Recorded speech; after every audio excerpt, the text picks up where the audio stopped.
Bonjour, après mon plaidoyer pour les orteils, aujourd'hui je vais vous faire un plaidoyer pour la patouille. Laissez-le patouiller.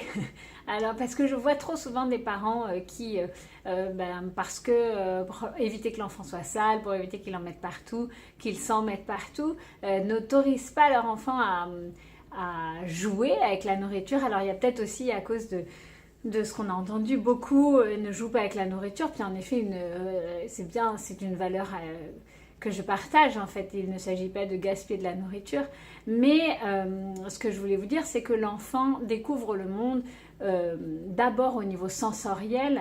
J'avais lu un article qui disait que l'enfant était capable de différencier avec sa bouche, avec sa langue, plus de 200 matériaux différents, ce qu'on perd complètement à l'âge adulte. Par contre, on l'a au niveau du toucher, beaucoup plus. Mais l'enfant, au départ, c'est par sa bouche, par tout ce qui est sensoriel, qu'il découvre le monde et qu'il commence à classifier, à se faire une idée des différentes textures, etc.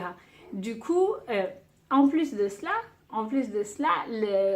au niveau alimentaire, un enfant qui a pu découvrir par lui-même les matières et les différents goûts, qui a pu mettre à la bouche des choses, goûter tout ça, et va être beaucoup plus ouvert au niveau culinaire. Du coup, ça fait deux bons arguments, il me semble, pour le laisser patouiller. Alors je sais, c'est pas facile, parce que hein, ça salit, il en met partout, il s'en met dans les cheveux et tout ça. Donc juste essayez de vous organiser, de prévoir que le bain sera après, et puis ce que je dis souvent aux parents, c'est pas, on lui laisse pas tout le yaourt dans la main, on lui laisse la fin du yaourt. Voilà, on lui laisse pas toute la purée, toute son assiette de purée, et puis on attend qu'il se la mette sur la tête. Non, c'est à la fin, une fois qu'il a mangé, qu'il reste un petit peu quelque chose, et ben il peut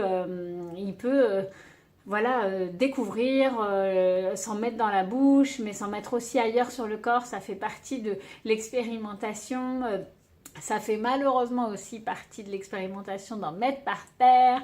Du coup, voilà, ne le faites pas à chaque fois, à chaque repas. C'est pas humain en tant que parent. On est quand même, on a nos limites, mais faites-le de temps en temps. Et puis aussi l'autre conseil que je trouve qui est pas mal, c'est une fois que votre enfant a mangé, si vous mangez après ou vous êtes encore en train de manger, là vous pouvez commencer à lui proposer de prendre des bouts de ce que vous avez vous à manger. Alors au niveau des âges, pour vous donner un petit aperçu, bon c'est vraiment très... en fait, c'est vraiment vous qui sentez, hein, parce que les enfants sont très différents au niveau de la musculature de leur bouche, de comment ils déglutissent, de la position de leur langue et tout ça. Ça évolue progressivement. Après, je pense qu'avec cette habitude de le laisser patouiller et découvrir, ça peut aussi l'aider à faire mûrir cette zone-là. Mais bon, pas que, hein, il y a aussi d'autres paramètres qui entrent en compte. Du coup, voilà. Mais du coup, on peut commencer à partir de la diversification.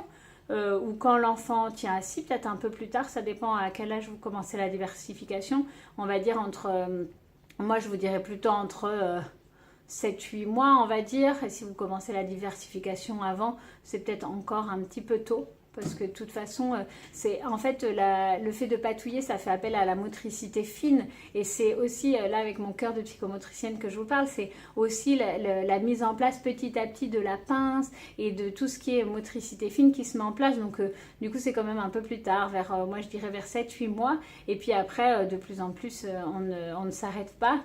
Et puis il y a le passage où voilà, c'est bien de patouiller, mais il faut utiliser l'outil maintenant. Et l'utilisation de l'outil, là c'est pareil, on a la coordination entre l'œil et la main qui se met en place. C'est une coordination qui va servir aussi pour l'accès au graphisme et tout ça. Donc dès tout petit, laissez-lui sa cuillère, ses cuillères, pour qu'il s'entraîne, qu'il patouille avec et qu'il s'entraîne à faire ce geste-là. Voilà, j'espère que ce plaidoyer pour la patouille vous aura convaincu. N'hésitez pas à m'envoyer vos témoignages pour me raconter comment ça se passe chez vous.